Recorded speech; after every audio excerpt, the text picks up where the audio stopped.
Shinare ni Angelica Panganiban ang dahilan kung bakit naudlot ang pagbabalik niya noon sa showbiz.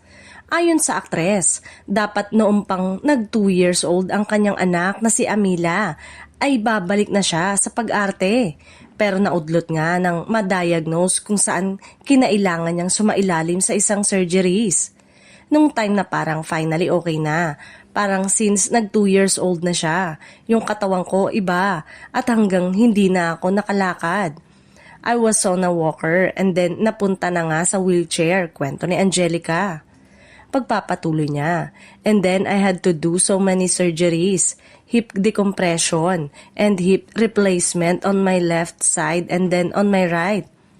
And then nag-recover pa. So ang dami talagang pinagdaanan kaya medyo natagalan yung pagbalik.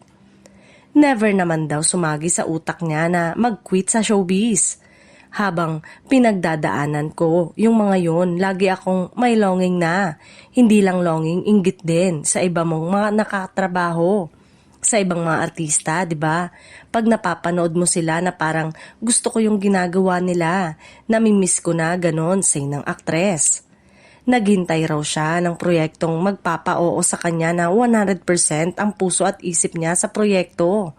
Yung kailangan ay worth it na worth it umano ang pagbabalik niya at yung pakiramdang kompletong-kompleto yung pag-oo niya sa proyekto. Talagang 100 para wala kang kahit 1% na regret. Dagdag pa ng aktres kahit makaramdam siya ng pagod at overwhelming na pakiramdam. At ang proyektong nagpabalik nga sa kanya ay ang upcoming movie na Unmarry, kung saan naka-work niya ulit ang kaibigang si Sanjo Marudo. Isa ito sa mga official entry sa 2025 Metro Manila Film Festival ngayong Pasko. Marami rin ang umaasa na after ng MMFF film ay muling mapapanood sa isa sa serye ng ABS-CBN ng aktres.